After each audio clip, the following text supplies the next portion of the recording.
Antes da reforma, só existia uma única igreja. Foi o Lutero que construiu a segunda denominação do planeta, ou não? Como funciona essa questão? Frequentemente, o protestantismo recebe a acusação de que Lutero causou uma certa divisão na igreja, montando, construindo, inaugurando como se fosse um segundo braço, né, que são os protestantes. Mas qual é a verdade histórica de tudo isso? Existe documentação para isso? Lutero dividiu a Igreja Católica em dois. O Lutero dividiu a Igreja Universal. Antes de Lutero, a Igreja sempre foi una. Como a gente enxerga essa questão? Recentemente, eu acho que o nosso programa também tem parte nisso que eu vou falar, e eu não vou falar isso com muita alegria, não. Recentemente tem crescido as polêmicas a respeito do tema, né? Catolicismo versus protestantismo. E aí surgem os programas, né? Não sei quantos contra não sei quantos e tal.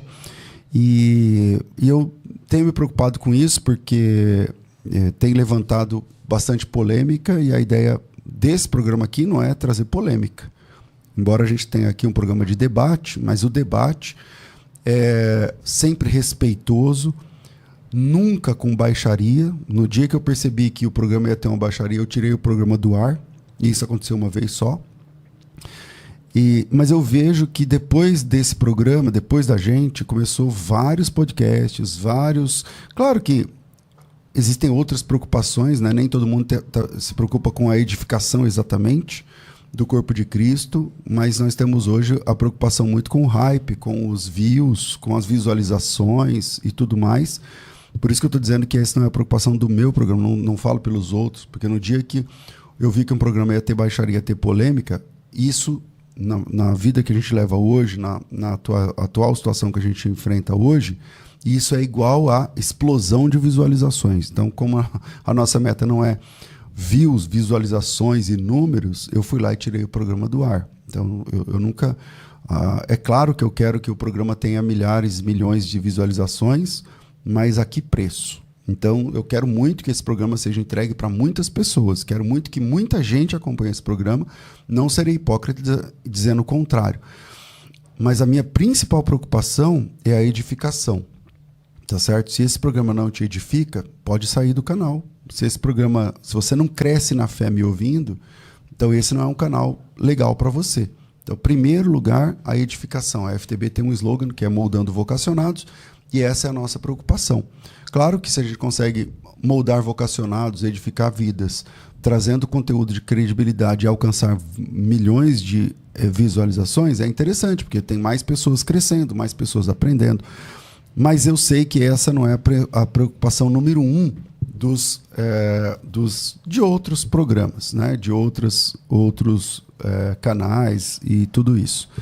Então, para tratar esse assunto, eu convidei hoje aqui para uma conversa aberta o professor Lucas Gesta, nosso historiador, trabalha aqui na FTB já, eu não sei quanto tempo, desde o ano passado, é o orientador da nossa da nossa especialização em História da Igreja, coordena pós-graduações de História da Igreja em outras faculdades, outras universidades, tem uma formação sólida e um posicionamento na rede social interessante sobre isso, gera conteúdo sobre História da Igreja, e hoje o nosso tema é exatamente esse. Só antes da reforma, é certo dizer que existia uma única igreja? Lucas Gesta, eu gosto de chamar de Gesta, porque ele é carioca, e aí o carioca coloca sempre o X no meio, e sempre que possível uma letra I no meio das palavras. Então, Lucas Gesta, bem-vindo aqui ao programa. Bom dia, pastor César. Bom estar aqui com o senhor novamente. Bom dia a todos que estão nos ouvindo. Vai ser um programa bem produtivo. E aproveitando essa sua fala para a gente lembrar, eu sou historiador, então eu tenho também um compromisso com a academia, compromisso com a cientificidade, e não compromisso com fazer conteúdos para gerar views. Então, às vezes, as pessoas elas me veem falando algo que vai contra algum pensamento católico radical tradicionalista e elas vão achar que eu estou fazendo uma apologia para conseguir, né, me encaixar nesse meio. Mas não. Desde sempre o que eu ensino é o que é ensinado nos meios acadêmicos, inclusive nos meios acadêmicos católicos. Então, além do compromisso ético de não querer ser uma pessoa que vive querendo aparecer ou querendo fazer vídeo de react só para ter seguidor, eu também tenho um compromisso ético que eu estou ligado à academia, né? Então, se eu falar algo errado, problemático, mentiroso, eu sou cobrado.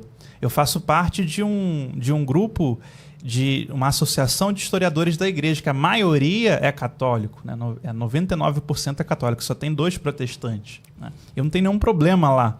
Então, tem padres, tem teólogos, tem... Eu faço parte também de outros grupos que têm historiadores de igrejas orientais ou da Igreja Católica. Então, a gente precisa entender, né?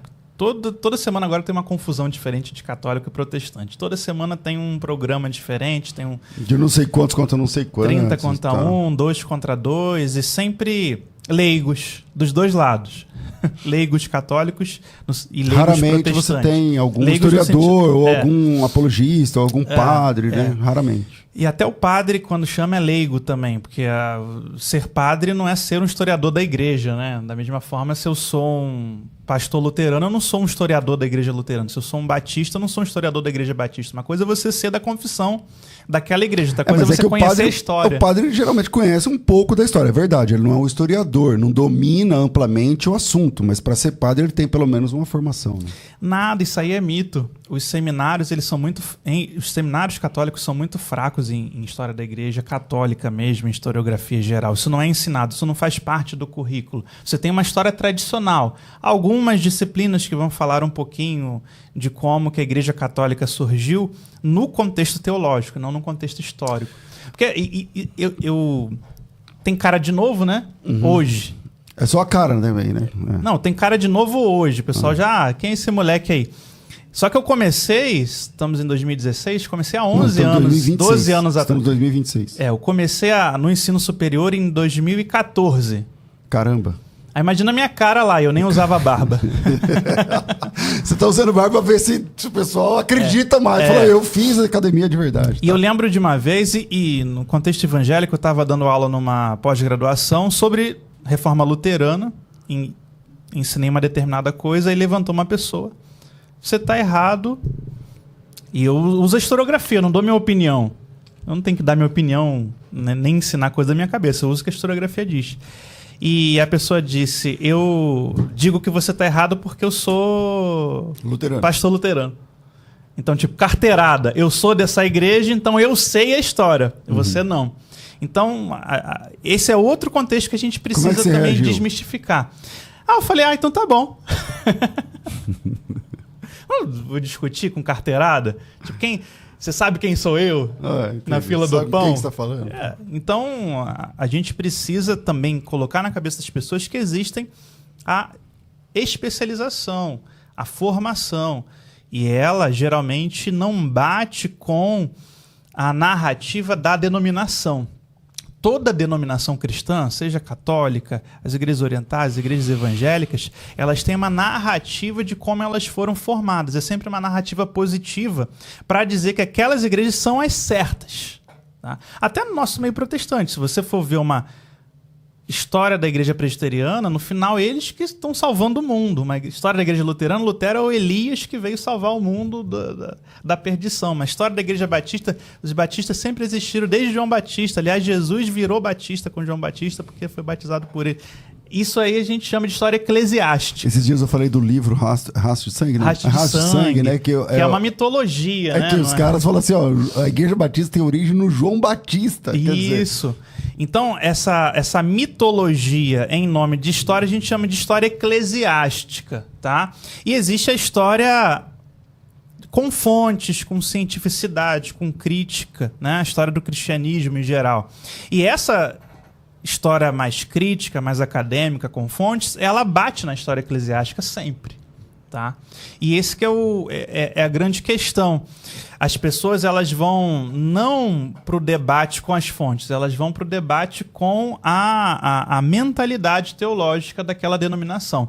E aí é sempre carteirada no final das contas. No final sempre sobra carteirada e nunca sobra espaço para o debate técnico. Quando a gente fala academia, cientificidade, não é para colocar uma superioridade, é porque é técnica. Então, se você for consertar seu carro, você vai em quem? No padeiro ou você vai no mecânico, né? Se você vai fazer uma cirurgia cardíaca no coração, você vai no cardiologista ou você vai no pediatra? Ou você vai no cardiologista ou no veterinário? Você vai no cardiologista ou você vai no mecânico? Porque ele sabe desentupir graxa lá do carro. Então, a gente sempre precisa trabalhar isso, porque há E aí, César, a gente vê muito isso começando o reinado dos sofistas na internet. O cara, ele consegue convencer, ele consegue falar bem, ele consegue controlar o discurso, igual o político faz no debate político. Tá? Não importa se ele está falando a verdade, se é certo. Ele quer ganhar o debate. E as pessoas que não... Não importa se as fontes são corretas e tal. Ele cita fontes, ele cita e fala, nossa, esse cara manja pra caramba. Tal. Outro dia me citaram uma fonte inteira de Irineu que nem existe, mas circula na internet. Então, as pessoas elas precisam tomar cuidado, estar atentas, porque... Lucas, mas eu não tenho capacidade para saber as fontes ou não, então nem assiste os debates. Você vai ser enganado, então você vai se formar. Vai se informar e se formar. Porque tem também isso. Ontem mesmo uma pessoa está falando, porque eu estou muito mal na fé, porque eu vi um teólogo que disse que Israel aprendeu o monoteísmo com Zoroastro. Me ajuda aí, me dá um vídeo para eu ficar melhor. Olha só. A historiografia da Pérsia, da Mesopotâmia, de histórias antigas é gigantesca. O cara quer um vídeo para eu contrapor um teólogo que tá falando no TikTok. Olha só. Então tá tudo errado. As pessoas elas precisam... então a ideia, você já viu, você já deve ter visto, né? Que Jesus é uma imitação. Jesus é uma imitação de diversos deuses helênicos. Isso, aí você tem desde lá do faraó, do Horus, não sei o quê, ou então da época dos helênicos, né, dos gregos, de vários panteões. Aí ele fala, vai em cada panteão. E aí eles falam cada asneira. Isso veio no início do YouTube, com um documentário chamado Zeitgeist. E bombou, né? Ele inventa coisas de vários deuses que esses deuses, os cultos, eles não tinham nada disso. E nem eles eram aquilo. O documentário literalmente cria informação. Mentira. Tá? Então é o início do... E junta numa teoria da conspiração para dizer que Jesus foi uma cópia. Uma imitação. E aí Sendo que a historiografia vai dizer que Jesus é um rompimento com aquele mundo. E olha que interessante. De vez em quando esse assunto é requentado. Todo dezembro, perto do dia 25 do Natal. E volta ao ar. E aí, quando mostra um documentário desse antigo, fala, tá vendo? Desde tal ano já estão falando isso, mas a história que a igreja escondeu de você. E aí sempre, a igreja escondeu. Igual agora, a igreja tem um OVNI lá dentro em Roma. Tá escondendo ETs e naves. Lá agora? Agora estão falando isso. Certo. Então, e aí já parte porque a gente tá falando. É sempre a ideia... A igreja, como se tivesse a igreja católica, a única igreja do mundo que controla as verdades, que criou a Bíblia, que adulterou a Bíblia. Sabe esse papo de ateu? A Bíblia foi adulterada. Adulterada pelo quem? Pela igreja. A Bíblia foi escolhida pelo quem? A igreja.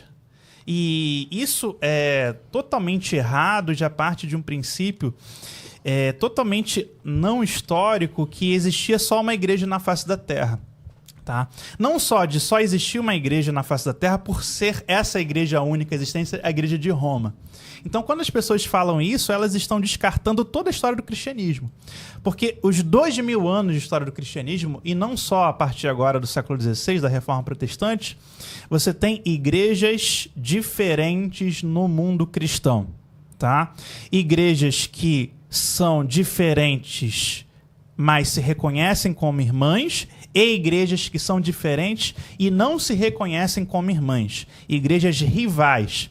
Essas rivalidades podem ser por doutrinas diferentes, igrejas com doutrinas contradizentes, ou essas rivalidades são igrejas que às vezes creem na mesma doutrina, mas por questões de briga de bispo, briga de liderança, elas acabam cada uma indo para o seu canto. E tem também igrejas que o cristianismo ele se espalha pelo mundo inteiro. Essas igrejas existem paralelamente, elas são diferentes, mas elas nunca nem se conheceram para dizer se são irmãs ou se são inimigas rivais teologicamente. O que acontece? Se você pegar um manual de história eclesiástica católica, todas essas igrejas diferentes, ou de doutrinas diferentes, ou igrejas rivais, são colocadas como seitas, heresias, ou só como movimentos. Nunca você vai ver o nome igrejas, porque elas são igrejas. Se você pega um manual, por exemplo, do Miller, do Moshine e do Moorhead, que é protestante, vai atrás desses grupos aí, vão dizer que eles são a igreja perseguida, a igreja verdadeira, a igreja subterrânea, e as outras não são igrejas falsas, são igrejas caídas. Então um problema nosso aqui no Brasil é que a gente está sempre refém de uma historiografia eclesiástica que é viciada em dizer que só o seu caminho é o caminho verdadeiro, é o caminho que é uma igreja. Né? E aí também entra em outra questão, o que é uma igreja? Né? Eu queria começar assim, como a pergunta do tema, né, do nosso encontro aqui é, só existia uma igreja e Lutero dividiu a igreja, o que é mito, o que é verdade, da onde sai essa ideia, porque quando você vai conversar com um católico, ele diz literalmente que a igreja, Roma é a igreja. Então, todos são filhos de Roma nesse sentido e tal. O que há de verdade, o que há de história nessa história, ô Lucas? Isso é totalmente real. Vou começar de Lutero. Então, vou começar do século XV e do século XVI. Do século XV e no século XVI, a igreja católica, ela é a igreja predominantemente no Ocidente, na Europa, mas existem outras igrejas fora a igreja católica na Europa. Na Europa já? Na Europa. Dá um exemplo. Porque eu sempre falei, eu vou dar vários exemplos aqui. Mas assim, antes de eu começar a falar de cristianismos orientais, e aí eu já vou puxar a brasa para minha sardinha, ninguém falava de igreja oriental no mainstream. É verdade. Eles falavam, tem uma igreja católica do pessoal que usa barba. Né?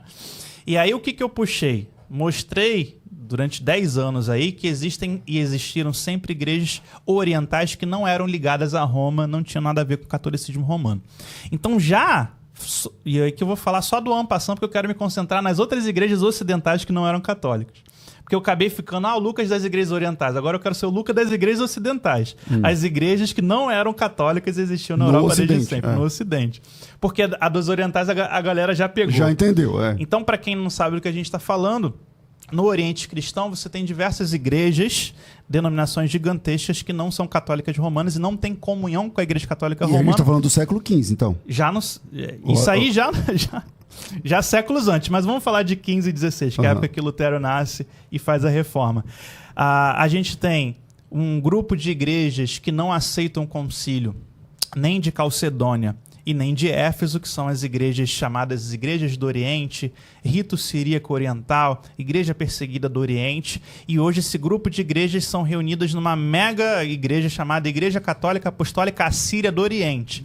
Ela, inclusive, bota o nome Católica Apostólica, recentemente, né, no século XX, para dizer que ela é a verdadeira Igreja Católica Apostólica e não a de Roma. Porque, historicamente, ela é mais antiga nesse sentido. Sim, porque é um rito que surge já no século I em Antioquia da Síria.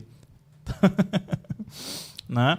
Então, essa igreja, ela foi a primeira igreja a chegar nos confins da Terra orientais. É certo China, dizer que Japão... essa igreja é a igreja, a segunda igreja? Não, porque não você existe... A primeira é Jerusalém, a segunda é Antioquia, na Bíblia. Então é essa que eles Sim, eles reclamam isso, né? Todos vão reclamar uma origem apostólica. que esse é outro mito, mas a gente vai chegar lá. Mas essa igreja síria do Oriente é um mega grupo de igrejas, é uma das igrejas mais importantes de toda a história. A igreja que evangelizou a janela 1040, antes da janela 1040 ser essa coisa toda. Ser chamado de janela 1040. Ser chamado de janela 1040. Chegaram na Índia, chegaram na Ásia Central, chegaram na China, no Tibete, na Mongólia, chegaram no Japão, evangelizaram a Ásia inteira, né? Vamos botar assim. Converteram canatos, converteram reinos inteiros. E essa igreja, ela não tem comunhão nem com as outras igrejas orientais, que a gente vai falar, e muito menos com a igreja católica. E é gigantesca, sim. E sempre foi gigantesca. Hoje, por conta do século XX, desde o século XIX e XX, com todas as perseguições turcas e tal, ela é menor. Mas quais concílios ela subscreve? Nicéia movimento. e Constantinopla. Só? Só. Tá? Caramba. Para ela, o restante são concílios heréticos e então concílios ela não desviados. calcedoniana. Não calcedoniana e não efesina. Né? Inclusive é a igreja que rejeita chamar Maria de mãe de Deus. Entendi. Tá? Exatamente. Ela não chama Maria de mãe de Deus. Não. E essa igreja, ela foi... que eu estudei ela para o meu doutorado, ela foi a igreja mais missionária do primeiro milênio cristão. Literalmente, ela saiu pregando o evangelho para aquele mundo que é o mundo mais populoso do mundo, que é o mundo de Índia, de China, de Ásia Central, né? Então, esse é um grupo de igreja gigantesco que não é católico, não tem comunhão com a igreja católica. Na época da Mongólia, que a Mongólia virou uma superpotência, Sim. os mongóis, tal, tudo ela estava presente. E você tinha líderes de mongóis cristãos. Aliás, quando os católicos, alguns viajantes católicos, Marco Polo e outros vão, eles encontram cristãos lá. Verdade. Falam, meu verdade. Deus, que raio de igreja é essa? E aí é muito interessante que vão surgindo vários mitos, né? Quem seriam esses cristãos e tal. Como Inclusive, é que chega lá, na então? minha tese de doutorado, eu estudei uma missão protestante. A primeira primeira junta de missões mundiais. Ela surge nos Estados Unidos. E ela manda missionários lá para a Pérsia. E aí eles sabem que, além das montanhas do Kurdistão, tem uma cidade, um povoado de 100 mil pessoas, naquela época muito populoso. E tem cristãos lá que não são católicos e não são ortodoxos e não são armênios. E aí esse missionário que eu estudei, o Justin Perkins, ele é enviado para saber o que eles são. De onde vocês saíram? Como é que... Aí ele faz uma viagem, quase morre, atravessando as montanhas do Kurdistão, chega lá e vai chamar os cristãos assírios de protestantes do Oriente. Isso que foi a minha tese de doutorado. Porque ele vai ver muitas coisas em comum e vai ter 2 avivamentos mesmo. Sabe esses avivamentos que tem nos Estados Unidos ali? Esses Great Awakenings acontecem 2 durante 35 anos lá. Então, isso aqui é um grupo de igrejas. E essas igrejas Essa igreja assíria, ela é a grande igreja assíria. Você tem uma divisão dela do século XX, que é a igreja do Oriente, e você tem a igreja caldeia, que acabou se separando dela e se juntando com Roma. Virou uma igreja uniata. Mas isso aí é assunto para... Aliás, eu acho que a gente já falou, né? É muita coisa, né, Jéssica? Agora, tem outro grande grupo de igrejas orientais que não são católicas romanas, não surgiram com a igreja católica, não tem comunhão com a igreja católica, que são as igrejas chamadas de miafisitas ou pré-calcedonianas, que só aceitam Nicéia, Constantinopla e Éfeso. Né? E aí vai os coptas, os armênios, os etíopes, a igreja do Padre Caio que veio aqui, siríaca ortodoxa de Antioquia. Né? São igrejas que estão presentes na África, estão presentes na Ásia e pela diáspora, né, das perseguições estão presentes também nas Américas e na Europa e na Oceania também. Então é outro grupo de igrejas que no século XV, no século XVI não tinha comunhão com a igreja católica. E o outro maior grupo é a igreja ortodoxa calcedoniana, que aceita o concílio de Calcedônia. Na verdade, ela tem 7 concílios, que é a igreja da Rússia, a igreja grega, que aqui no Brasil colocam igreja católica ortodoxa. Então, mas essa igreja tem comunhão com Roma, né? Não. Também não? Não, porque elas rompem a comunhão durante a Idade Média. Tá? Em 1054? Em 1054 é um dos grandes episódios, mas essa excomunhão vai sendo... Já é desenhado antes, né? É desenhada antes e acontece algumas vezes antes. 1054 é um grande trauma e depois ela é reafirmada. Tá? Também não está em comunhão com Roma. Tá? Então, só falando da época de Lutero, a gente já tinha na Ásia e na África, que é muita coisa, gente, Ásia e África, 100 vezes maior que a Europa, e a população cristã também, a igreja já não era una. Tá, vamos colocar assim. Então vamos lá. Ó, eu já quero abrir aqui o microfone para você fazer perguntas para o professor. O WhatsApp é 974174129, 974174129, manda teu áudio, mas você se apresenta. Eu sou fulano de tal igreja, tal cidade, e manda a sua pergunta. Porque quando você fala que só a igreja católica é a igreja, você está falando que todo esse mundo, universo de milhões de cristãos não são igrejas. Quer dizer, é uma idiotice histórica. E não existem. É uma bobagem, né, falar isso, né? Não, porque o que eu vi na historiografia quando eu comecei é que não existem essas igrejas. Ninguém fala delas. Porque não são católicas, romanas. Entendeu? E como não são católicos, não são privilegiados pela história deles, e aí não são contadas. Mas quando você chega lá, já tem igreja. Tudo que não tem a ver com a Europa católica e protestante, quase ninguém fala. Raríssimos os programas que tinham alguma coisa de Constantinopla, agora, por exemplo, por que algumas dessas igrejas que você menciona, elas fazem um caminho de volta, não é de volta, não sei se é de volta, mas elas buscam a união com a Igreja Católica. Que algumas delas buscam. Isso aí é outra falácia que o pessoal inventa que... é caminho de volta, né? Que a Igreja Católica... Não a falácia que a Igreja Católica sejam 23 igrejas sui juris e mais a Igreja de Roma. Mas a ideia é que isso sempre aconteceu. O que vai acontecer? Durante as cruzadas, né, da Alta Idade Média para frente, a Igreja Católica vai... pela primeira vez está fora da Europa. A Igreja Católica sempre foi uma igreja europeia, desde que ela surgiu. Né? Então ela vai dar os seus primeiros passos para fora da Europa durante as cruzadas e durante as missões franciscanas e dominicanas. E durante as cruzadas eles vão com muita violência impor o rito romano em determinados lugares. Tá? E outras igrejas que estavam sendo muito oprimidas pelos muçulmanos vão procurar a ajuda de Roma. Então, por exemplo, eu estou aqui sendo oprimido há séculos pelos muçulmanos, os maronitas, por exemplo, que é um rito siríaco.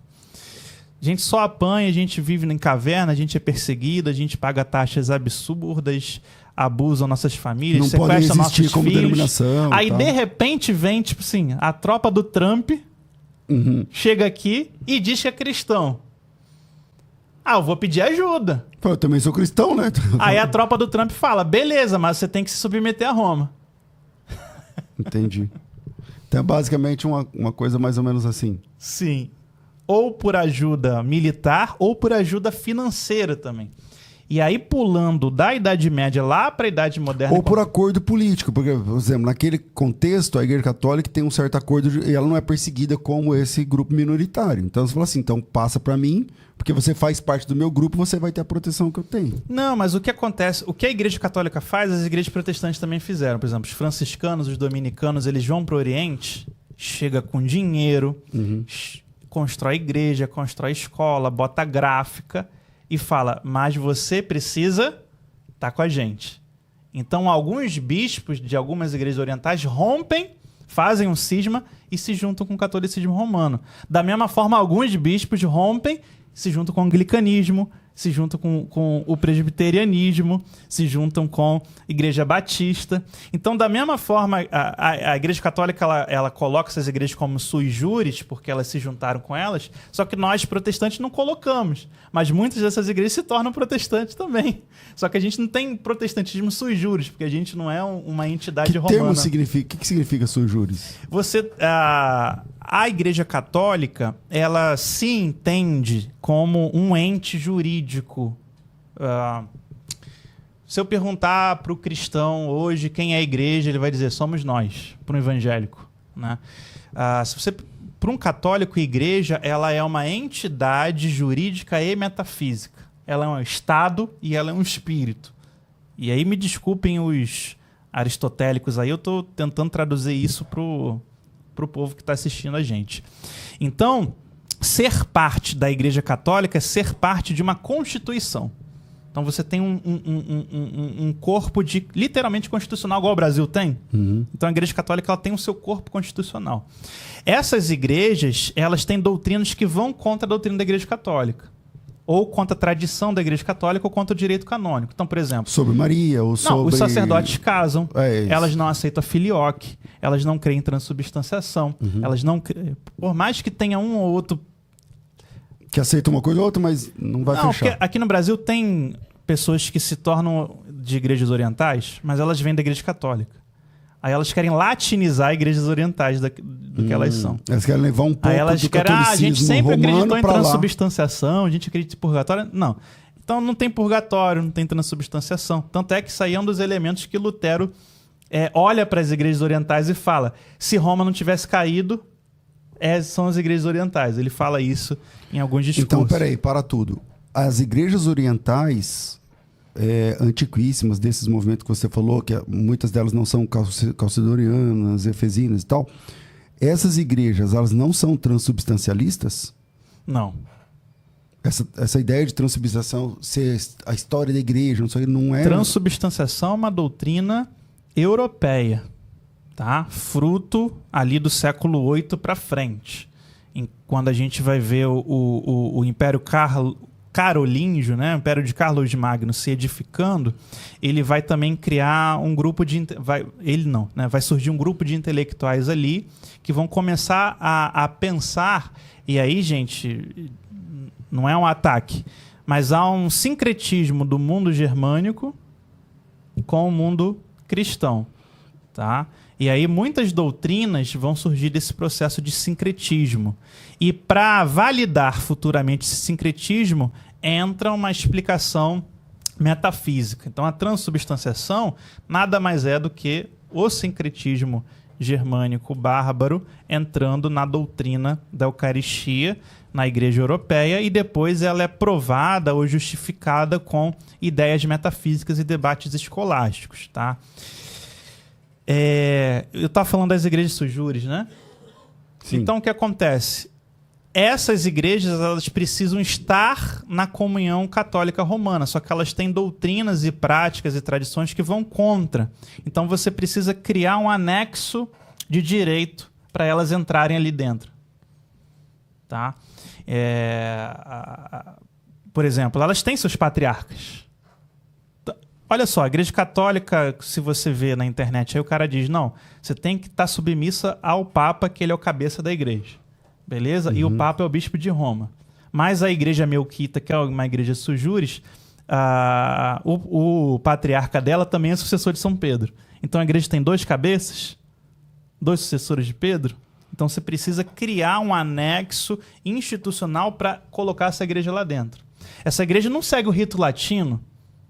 Até a Idade Média era obrigado todo mundo a seguir o rito latino, todos os outros ritos eram heréticos e desviados. Então essa igreja vai poder celebrar o rito siríaco ou celebrar o rito copta dentro da Igreja Católica. Igreja Católica. Tá? O padre vai casar. Tá? A autoridade eclesiástica sobre os mosteiros não pode ser autoridade do mundo católico. Então você precisa criar literalmente como se fosse uma constituição específica. Uma emenda, vai ter que criar Tem Brasília e tem os estados. Aí, sei lá, Uruguai, Punta del Este quer fazer parte do Brasil. Aí eu vou ter que criar todo um sistema para incluir. Sei lá, Caracas. Caracas quer... Não aguenta mais aquela opressão lá e quer se juntar com o Brasil. Aí eu vou ter que criar todo um... Para recebê-los, mas meio que respeitando um monte de coisa que não, respeitando que não é tudo igual que aqui. Eles são. Porque essa é a exigência deles. Nem era para exigir nada, porque estão recebendo... que eles ganham se tornando sujures? Suporte financeiro, suporte institucional. Reconhecimento. A Igreja Católica também é um país. A Igreja Católica também é um Estado. E o Papa é um chefe de Estado. A Igreja Católica também é a maior holding de questões sociais, hospitais. Sim.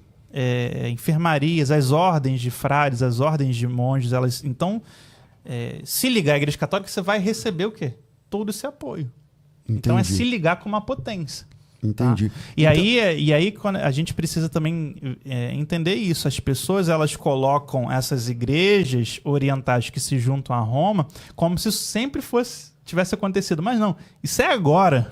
Mas quando você fala... Contemporaneidade mesmo. Tá? Quando você fala... Tirando os maronitas, que ela se junta ao catolicismo na Idade Média.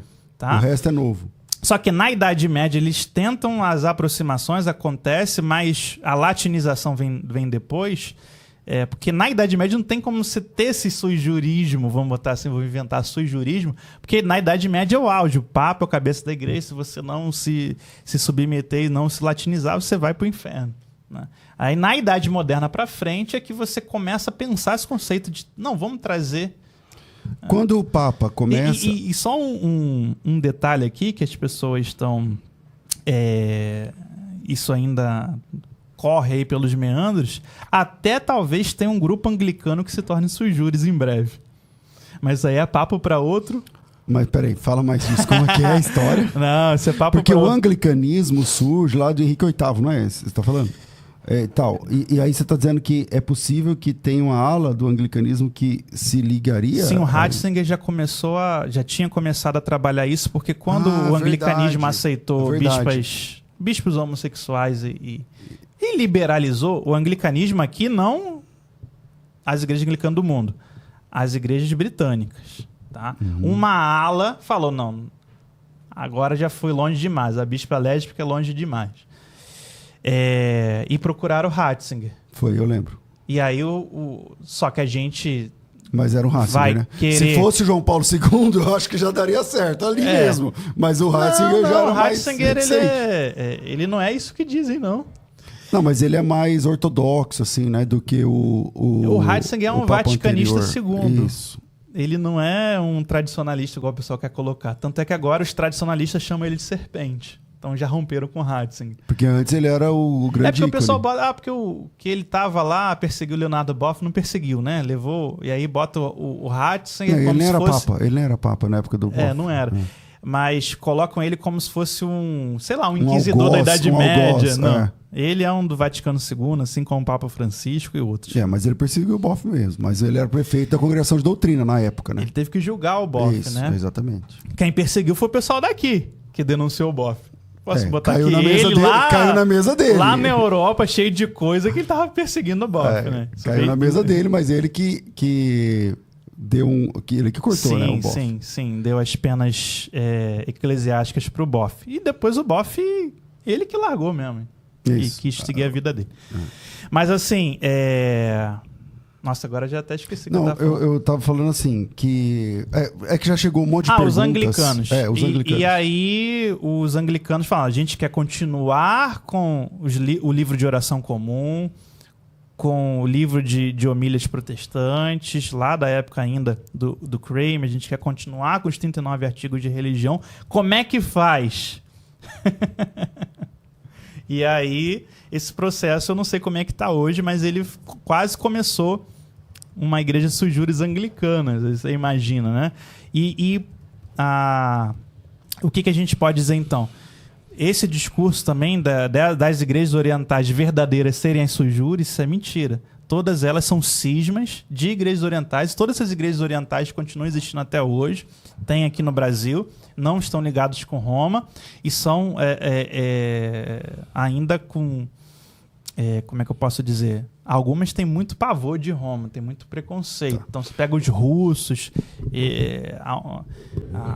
A Rússia quer ser a nova Roma já há muito tempo, né? Então... a retórica da internet falseia a informação. A igreja russa nunca teve ligação com Roma? Kiev, por exemplo? A igreja russa, ela vai surgir, né? Mas a igreja bizantina é uma igreja mais antiga. Né? Tá. Então, a igreja russa, ela surge... Ela é filha do Império Bizâncio? A igreja na Rússia? Ela é filha das primeiras missões de cristãos ortodoxos calcedonianos. Entendi. Assim. Então ela é calcedoniana. Ela é calcedoniana, é uma igreja ortodoxa calcedoniana dos 7 concílios, mas ela já vai surgir num contexto que as relações com Roma já estão muito ruins. Porque o que acontece? Entre a Europa e a Turquia e nos Balcãs, muitos povos vão se converter ali no século IX e no século X. E os romanos vão começar a brigar com os bizantinos de quem é que vai... ser a igreja desses povos. Então, a gente fala, porque romanos e bizantinos brigaram por causa de filioque, por causa de barba, por causa de presbítero casado. Na verdade, a briga... Brigaram também, mas... Tem sempre um discurso teológico, mas a briga é quem vai cuidar dos búlgaros, quem vai cuidar dos russos, quem vai cuidar do pessoal do leste europeu, quem vai cuidar do pessoal dos Balcãs. Todo mundo quer dominar esses novos povos que estão se convertendo. É dinheiro entrando, é força armada entrando, porque esses povos bárbaros convertidos, eles vão se juntar aos exércitos para lutar contra outros povos bárbaros não cristãos. Então tem toda uma luta, toda uma briga de conquista desses povos que vão levar às excomunhões. E aí, novamente, o César, o pessoal diz que a Igreja Católica e a Igreja Oriental romperam em 1054. Aí você fala, a Igreja Oriental rompeu em 1054, mas os meafizitas não tinham comunhão com Constantinopla. Então já estão rompidos. Ó. Os assírios não têm comunhão nem com os meafizitas, nem com Constantinopla, então já estão rompidos. Então não foi uma briga entre a Igreja de Roma e a Igreja Oriental. Foi uma briga entre a Igreja de Roma e a Igreja Bizantina. Tá. Que é outra questão também. Muita coisa. Cada fio que a gente puxa... Mas é isso que eu quero que as pessoas entendam. Que a história da igreja é de denominações, é complexa, é gigantesco o negócio, gente.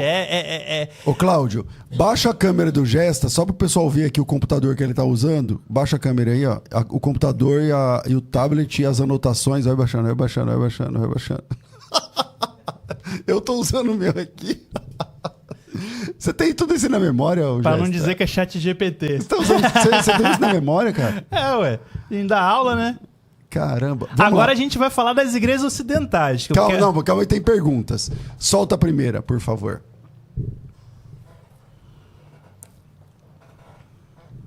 E aí? Graças a Deus, pastor César, professor Lucas. Meu nome é Alan, eu sou do Mevan. E eu tenho duas perguntas. A primeira é se existe algum curso de História da Igreja ou de História da Igreja Oriental que seja reconhecido pelo MEC para compor no currículo da Rede Pública de Educação, que eu sou professor. A segunda pergunta é a seguinte: nós aceitamos como protestantes quantos concílios? Se é 3, se é 5 ou se é nenhum? Essa é a minha pergunta. Quantos concílios o protestante subscreve e se tem cursos de História da Igreja também top, reconhecidos pelo MEC? Tá, então vamos lá.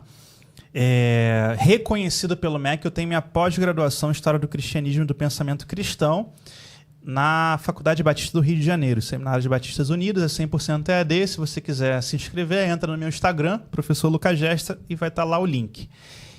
Não reconhecido pelo MEC, a gente tem a nossa especialização aqui na FTB, de História da Igreja e Apologética. Então, a gente, inclusive, vai abrir nova turma. Eu entrando nesse assunto, é o seguinte. Eu tenho levantado essa bandeira desde o ano retrasado, eu acho, tal. Achei o Gesta, trouxe o Gesta para cá, porque eu acho que um povo que não sabe muito bem sua própria história engole qualquer história. E já passou da hora do protestante saber sua origem e saber responder, como disse Pedro, com mansidão e temor, qualquer que pedir a razão da esperança que ele tem. Então, o ano passado, acho que foi ano passado, nós começamos uma especialização aberta, que é livre, qualquer pessoa podia fazer, e agora estou pensando em abrir a próxima turma. Bem barato, nada de gastar 600, 700 reais por mês, como num curso geralmente de pós-graduação que funciona assim. E aí eu vou, até o final do programa eu dou maiores informações para não pensar que eu estou usando a pergunta do irmão para falar da próxima turma, mas sim, a FTB está focada nesse projeto de alcançar e capacitar sobre a história da igreja os irmãos que têm interesse. E especialmente pastores e líderes. Eu não posso exigir que todos sejam pastores, né? É um curso livre. Mas, especialmente, se você é pastor, líder, professor da escola de algum nível da igreja, eu gostaria muito que você participasse dos nossos projetos de capacitação sobre história da igreja. Mas vamos para a próxima pergunta. E outra pergunta que ele perguntou, quantos concílios? Então, a gente sabe que o protestantismo é só um nome, um título sociológico para um monte de igrejas, que a gente chama de protestantes. Então, não há acordo sobre quantos concílios. A ideia é, se você é protestante, você vai sempre concordar até o concílio de Calcedônia sobre as doutrinas básicas da Trindade e da união hipostática, da cristologia, né? Ou seja, Pai, Filho e Espírito Santo são 3 hipóstases em homoousia divina, e Cristo, ele tem a hipóstase humana e divina, inconfundíveis e unidas, formando um ser só, um Cristo só. Então, Nicéia,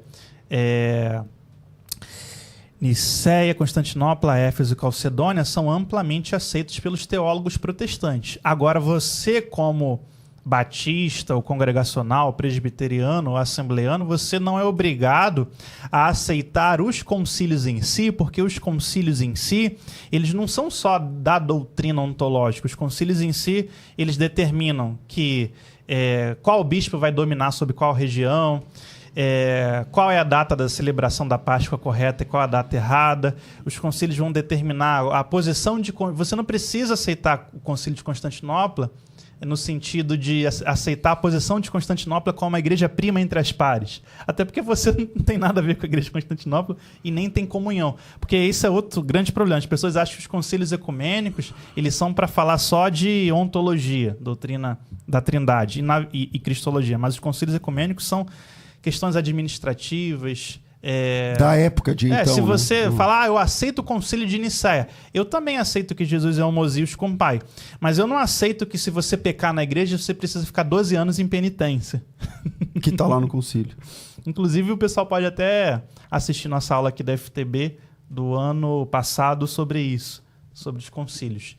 Agora, você tem igrejas como a luterana e a anglicana que vão aceitar formalmente os 4 concílios, vão dizer isso. Mas o protestante ele não precisa subscrever nenhum concílio, porque a autoridade protestante é a palavra de Deus, a Bíblia. Mas ele usa os concílios como base...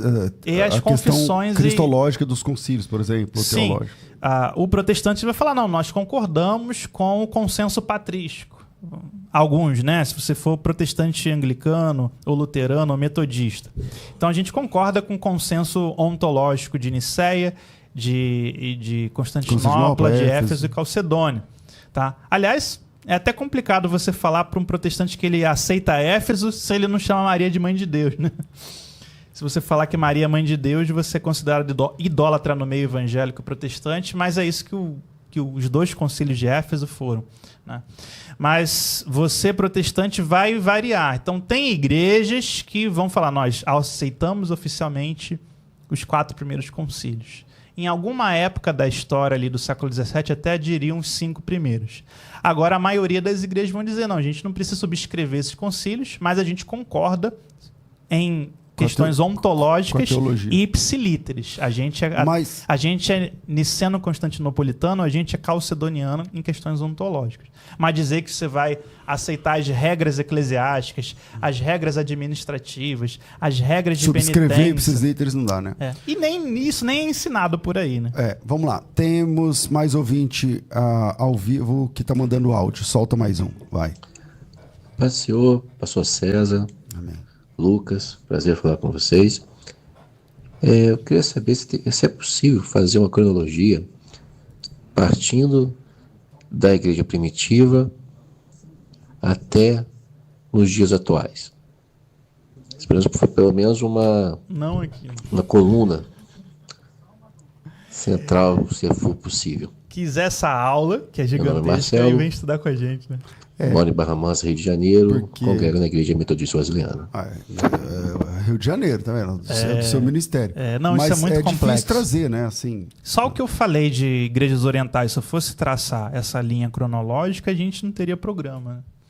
E aí e eu só tô falando de século V para frente. Eu nem tô falando das divisões das igrejas do século V para trás. O que o Lucas está falando é o seguinte: pensa que você está numa avenida, numa rodovia reta, que chega na cidade de São Paulo, aí você tem que passar em todas as ruas de São Paulo para sair do outro lado. continuar na linha reta. É possível, mas não é assim. Você está saindo do Rio de Janeiro para São Paulo. Você vai pegar a Brasil, a Dutra, linha vermelha? O que você vai fazer? Convido o irmão a participar de uma especialização, de um curso mais longo. Mas antes do próximo, eu perguntei aqui no chat, né? E eu tinha pego com o Lucas 3 datas. Mas deixa eu só afirmar aqui. Quando a gente também fala dessas igrejas orientais, pessoal, e das divisões que elas têm, que acontecem ali, sobretudo, no século V, né? A briga vem do século IV, mas as divisões são concretizadas no século V. A gente tem que entender também que durante esse período de igreja imperial, existem igrejas que estão fora do cristianismo imperial. Então, Nicéia está lá rolando com um conjunto gigantesco de líderes cristãos. Mas tem um conjunto também de líderes cristãos que não estão participando de Nicéia, porque não são considerados ortodoxos. Por exemplo? Então você tem, por exemplo, as igrejas catafridas, né? As igrejas mais proféticas, os montanistas, igrejas modalistas. Lógico que a gente não vai dizer que concorda com a doutrina delas, mas que não existiu e não eram igrejas, tá?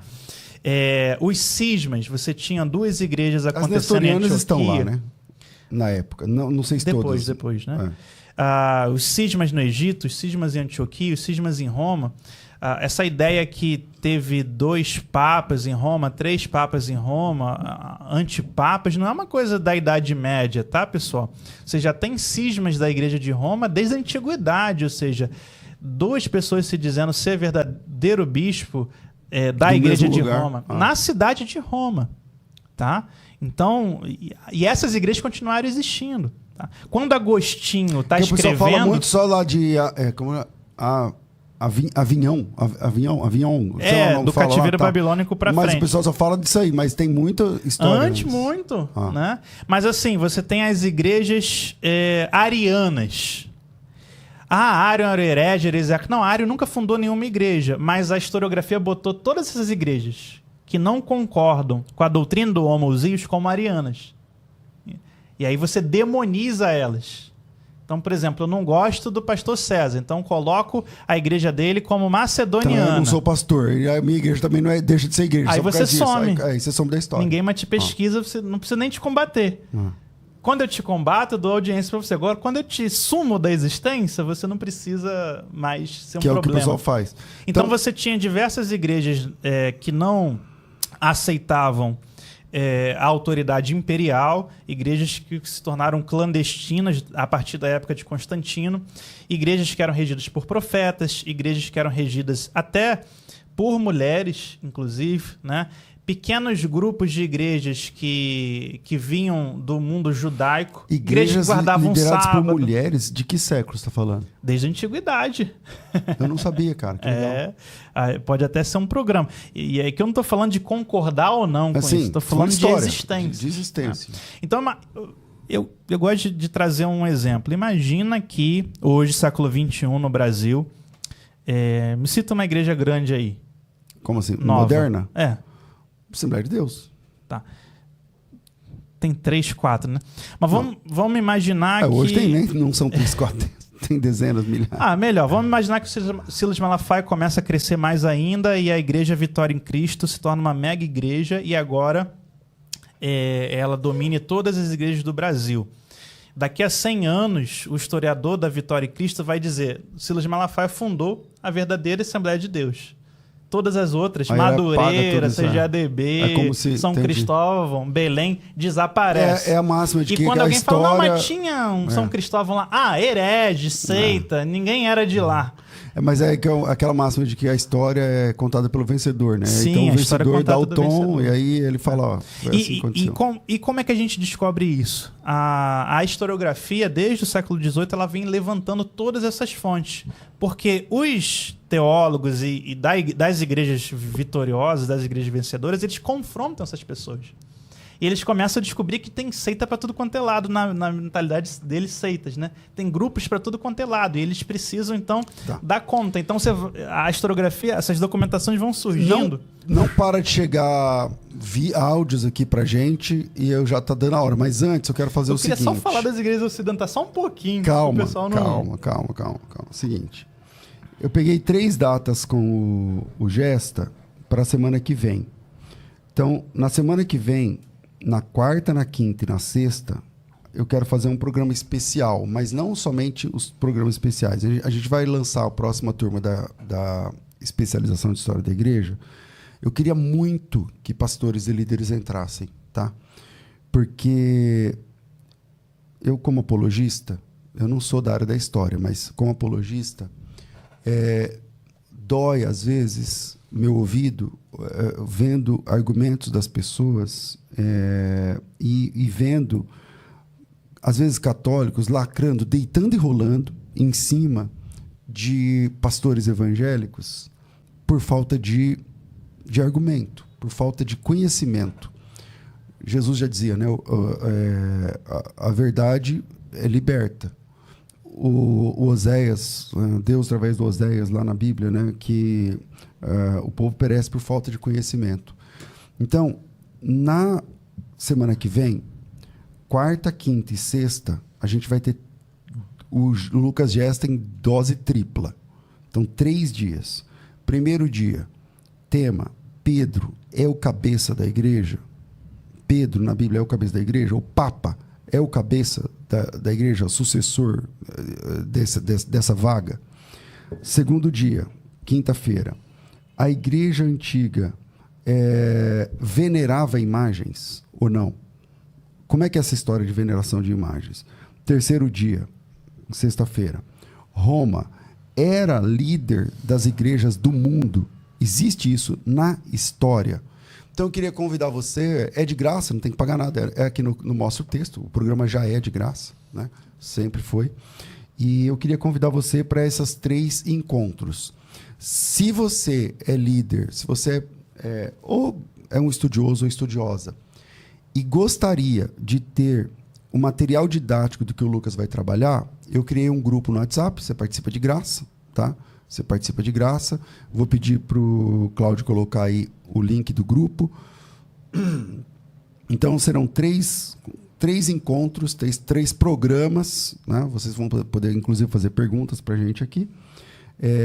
E eu vou gerar um material didático para esses 3 dias. E você que... É só entrar no grupo, aí você vai receber também o material didático, tá? Além de participar das aulas, você vai receber o material didático. Isso porque a FTB, lá na frente, a gente quer abrir a próxima turma para a história da igreja. Quem não conhece a sua própria história acaba abraçando qualquer história que as pessoas contam. E essas histórias que as pessoas contam, muitas vezes, estão desencontradas. Não é bem assim, não é daquele jeito que eles estão falando. Ou então, eu canso de ver acontecendo o seguinte: a pessoa pega uma verdade mixigenada com 9 mentiras ou invenções e coloca. E como tem uma verdade historicamente verificável, a pessoa que engoliu aquela engole todas as 9 mentiras. E isso está acontecendo agora. Tá certo? Então, eu gostaria muito que você que é líder participasse. Eu vou abrir um grupo no WhatsApp, é de graça, não tem que pagar nada. É só para eu conseguir mandar um material didático para quem tem interesse. Então, se você quer só ouvir, beleza, só participar, não tem que comprar nada, se inscrever em lugar nenhum. Mas, se você quiser receber o material didático, entra no grupo que eu abri agora. O grupo está aqui no chat. Tá na descrição do vídeo também, Cláudio? Eu vou até colocar fixado aqui. Eu acabei de deixar fixado no chat e está na descrição do vídeo. Eu não sei como é que chama o grupo. Como é que chama? Tem aí? Super Interessados em História da Igreja. E aí você participa comigo desses 3 programas especiais antes de abrir a próxima turma. A FTB sempre tem essa característica, né? A gente faz de graça e depois quem quiser continuar com a gente numa versão mais profunda, a gente oferece primeiro gratuitamente, depois quem quiser. Inclusive vou colocar bolsas de estudos lá também, tá certo? Vamos lá, solta mais uma pergunta, por favor.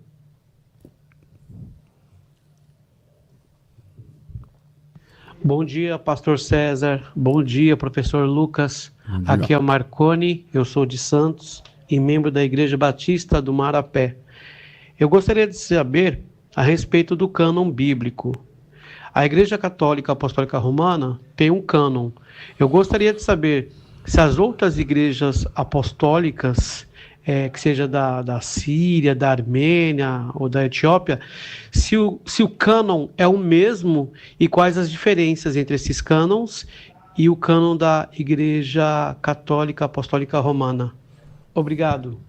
Isso também mostra a diferença de igrejas, porque as igrejas orientais elas vão ter a sua própria lista canônica diferente da lista canônica católica romana. Porque existe outro mito. Primeiro mandar um abraço para o Marconi. Outro mito que a Igreja Católica tem 7 livros, que seriam a mais do que a gente, porque ela segue a Septuaginta. Só que a Septuaginta tem uma tonelada de livros que não são aceitos pela Igreja Católica e que as igrejas orientais têm. Então, o cânone etíope, cerca de 80 livros, o cânone copta, o cânone siríaco, tá? O cânone da Igreja Ortodoxa Calcedoniana, cada um deles tem a sua lista de livros que são diferentes dos livros da Igreja Católica. São livros a mais. Esse é o primeiro ponto. Hoje, século XXI, elas têm cânones diferentes. Mas ao longo da história, a própria lista canônica de algumas dessas igrejas orientais também variou. Porque é outra questão. A pessoa, ela quer pesquisar, ela vai onde? Na Wikipedia. Quem alimenta a Wikipedia? As pessoas. Igual a pessoa que está pesquisando. Qualquer um. Aí ela chega na Wikipedia, seja England, ou seja, em português, e ali tá conformando uma informação de como é hoje em dia. Mas quando a gente vai para a história da formação do cânon, você vê que há muitas disputas, seja de livros para o Antigo Testamento, seja de livros para o Novo Testamento. Tá?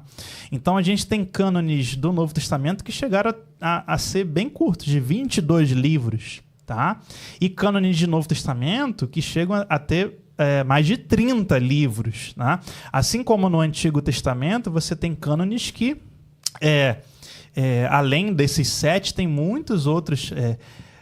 Cânone, o Corpus Enoquiano, né?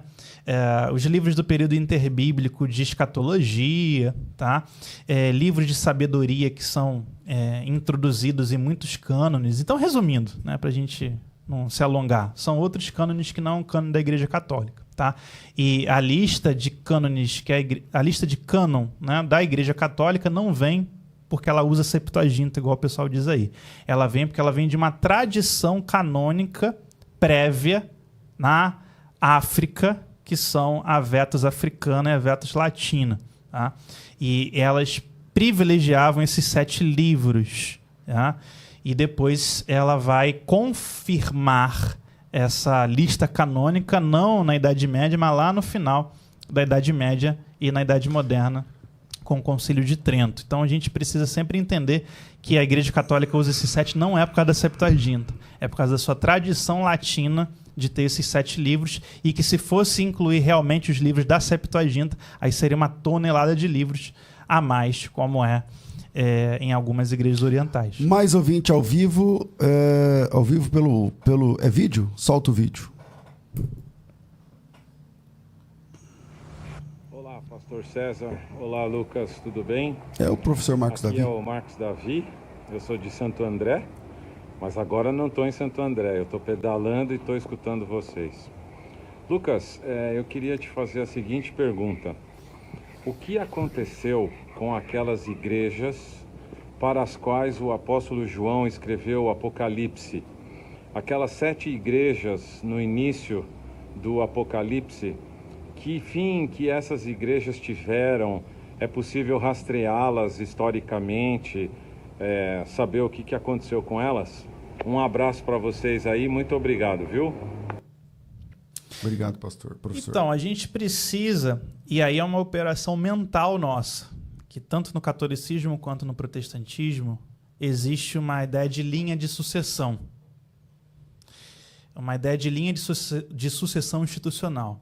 Então, a igreja de Antioquia da Síria ou a igreja de Filadélfia, de Esmirna, teria que dar numa igreja hoje. Não, isso não acontece. Com o passar do tempo, as igrejas vão crescendo, doutrinas novas surgindo, essas igrejas vão se dividindo. Depois as divisões são perseguidas, elas se amalgamam, elas se juntam. Então não existe linha sucessória de nenhuma igreja da Bíblia, linha sucessória de nenhuma igreja que você vê no Novo Testamento. Elas viram outras denominações, elas crescem, elas se transformam em outras coisas. Então, se você pegar as igrejas da Ásia Menor e você for hoje lá para a Turquia, tem igrejas ortodoxas, calcedonianas e não calcedonianas nesses lugares.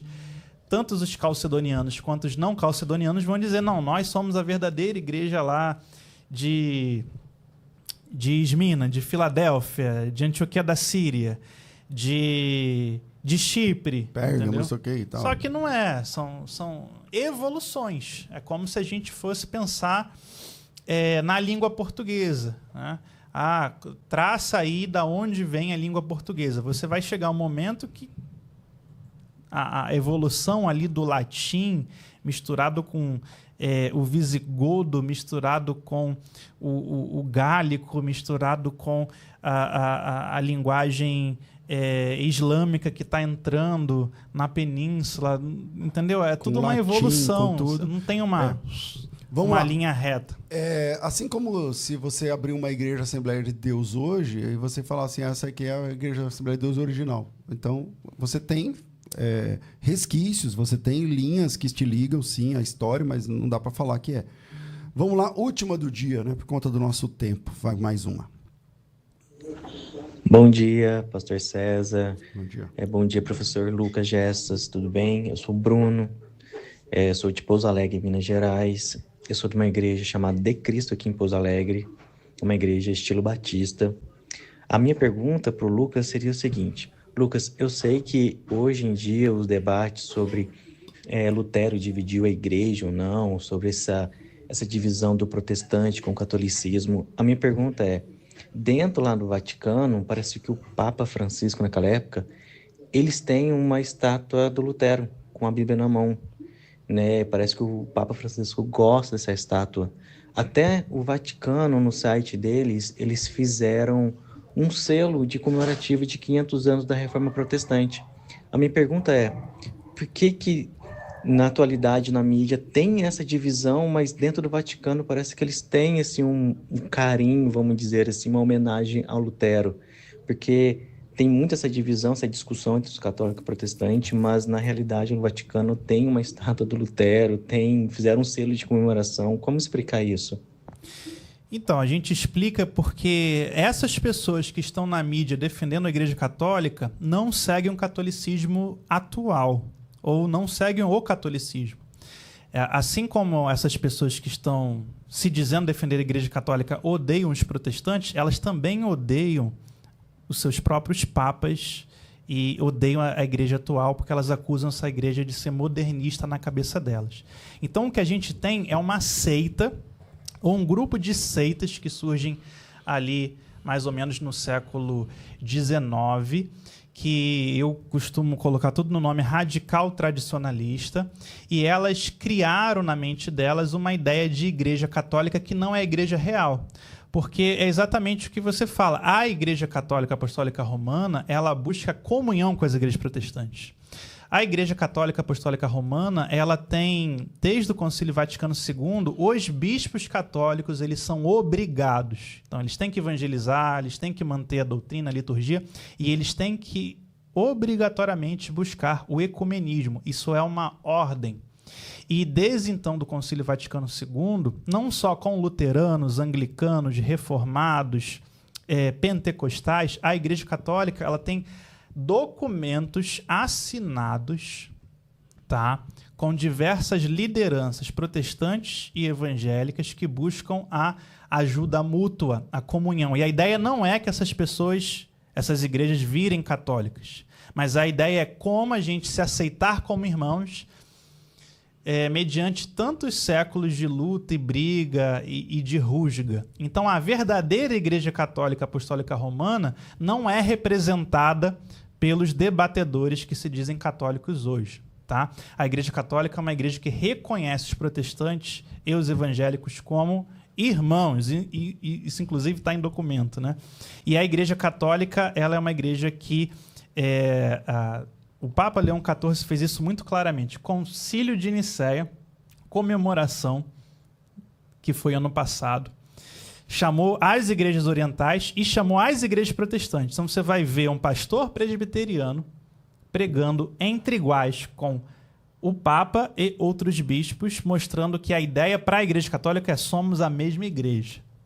Tá?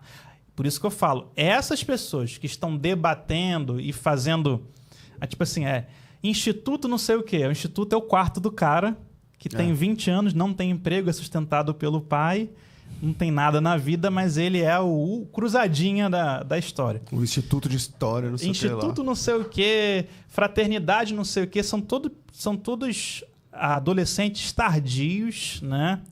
Que não tem nada para fazer, mas conseguem dominar novamente o Instagram, a retórica, o meio digital. Se você for hoje buscar um bispo católico para perguntar sobre o protestantismo, eles são nossos irmãos separados, a gente não vai concordar com todas as doutrinas, mas a ideia é o mistério do Espírito Santo salva pessoas e distribui os sacramentos em outras igrejas. Isso está em diversas confissões, declarações doutrinárias, mas busque também as declarações ecumênicas da Igreja Católica, ou seja, quando eles assinam acordos com metodistas, com anglicanos, com luteranos, com reformados, com pentecostais. Aí você vai ver outra igreja católica que não é essa que está na mídia. Bom, eu não falei do Ocidente. Fala rapidinho, peraí. Ele vai falar dessa que ficou voltando, mas eu não sei agora quantas pessoas estão lá no grupo, mas é o seguinte. Eu acabei de criar um grupo de pessoas interessadas em história da igreja para participar das 3 aulas que vão acontecer no podcast, ao vivo, de graça, não tem que se inscrever, não tem que nada. Se você quer participar ganhando material didático gratuitamente, é só clicar no link do chat, tem um link aqui no chat, para quem está ao vivo, e para quem está assistindo esse programa depois, está fixado aqui na descrição do vídeo. Procura lá, vai estar escrito algo como super interessados em história da igreja. Entre no grupo, o grupo está silenciado, porque ninguém merece um grupo bombando sem parar, mas entra lá e aí a gente, depois que fechar o programa, eu mando um vídeo lá explicando melhor como vai funcionar. Isso é de graça, não tem que pagar, você pode acompanhar o programa da semana que vem. Quarta, quinta e sexta. É quarta, quinta e sexta ou terça, quarta e quinta? Quarta, quinta e sexta. Quarta, quinta e sexta da semana que vem, 3 programas especiais falando sobre a história da igreja, inclusive sobre os temas aqui, né? Esses temas aqui de se Roma é a única igreja, como é que funciona se Roma é meio que líder de todas as igrejas do planeta, não sei o quê. Então vamos tratar isso pormenorizadamente nesses 3 programas. Fala aí o que ficou faltando, Gesta. Ficou faltando muita coisa. Muita coisa, não dá. tudo não vai dar. Vamos lá, o que você queria falar? Mas vamos lá, gente. Quando Lutero ele começa a... Lutero é um padre católico. Tá? Ele é um frade agostiniano. Lutero ele não é um alienígena que chegou na Europa. Lutero é um doutor em teologia, autorizado e juramentado para dar aula numa faculdade, numa universidade católica, que ele começa em Wittenberg. Tá? Quando Lutero começa a pregar as teses, já haviam outras igrejas na Europa que não eram ligadas ao catolicismo romano. Tá? E essas igrejas já surgiram 400 anos antes de Lutero. 400 anos antes de nós aqui, o que tinha no Brasil? Quase nada. Nada, né? Então, 400 anos antes de Lutero, você já tinha surgido, por exemplo, a igreja dos petrobrucianos, a igreja de Pedro de Bruy, que era um teólogo, um padre, que rompe com a igreja católica. Na verdade, ele é rompido, né?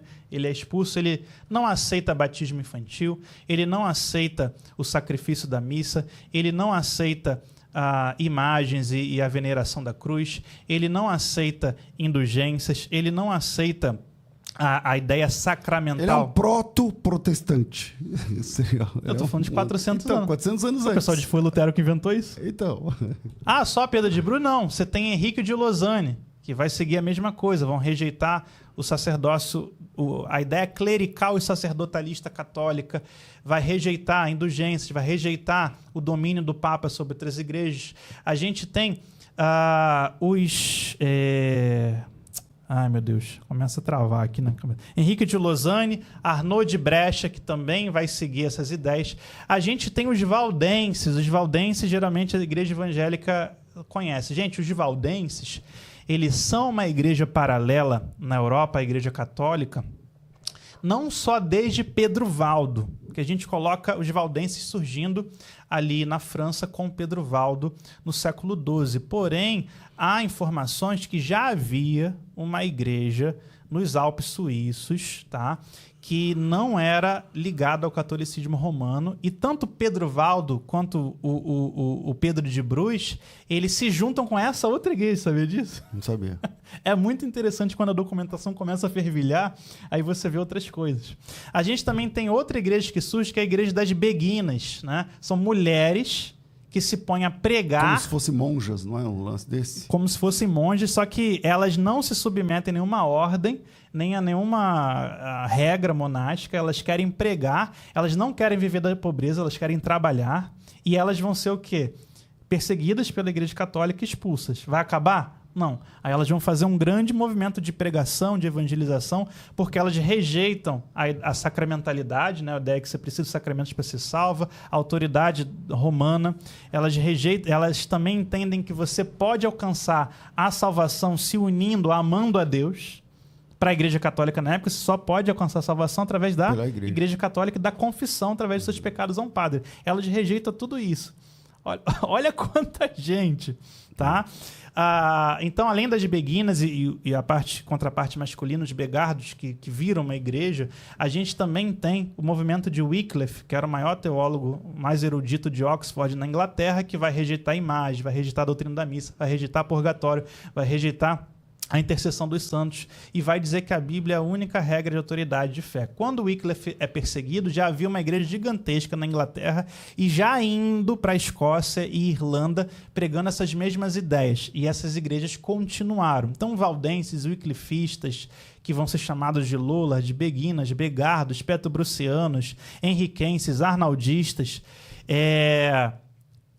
quando a gente vai... Valdenses, né? Valdenses, né?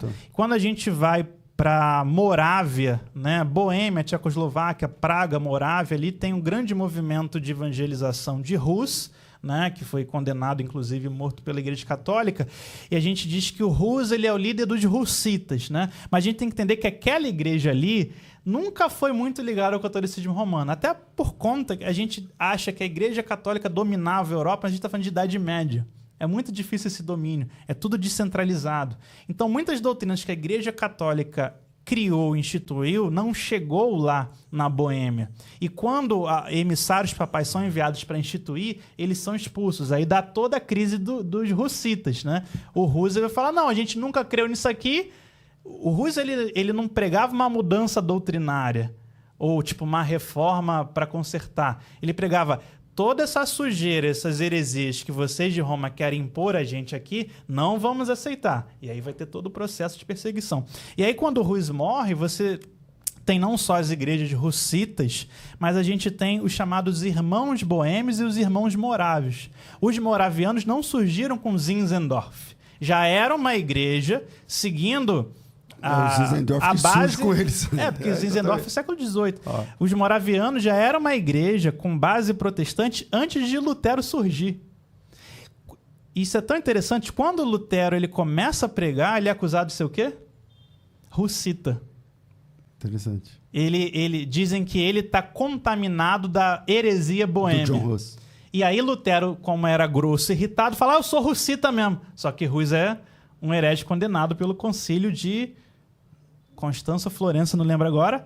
Então Lutero já vai ser... E morto, né? Ele foi morto. Né? Não que o Lutero tivesse nada a ver com isso. O Lutero vai seguir os seus caminhos próprios. A gente poderia falar dos irmãos da vida comum. A gente poderia falar de A gente pode falar de muita coisa, mas não vai dar É. tempo. Então é o seguinte, ó, eu quero convidar você para 3 programas especiais sobre história da igreja. É de graça, não tem que pagar nada, não tem que se inscrever. Se você quiser, junto com o programa, ter um material didático do que vai ser tratado da aula, então é só entrar no grupo do WhatsApp que eu criei, tá aqui na descrição do vídeo.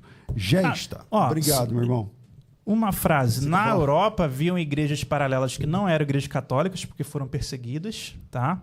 E haviam grupos dentro da igreja católica que se calam, se submetem, mas seguem essas crenças de muito perto. Tá bom, Gesta. Que isso era possível.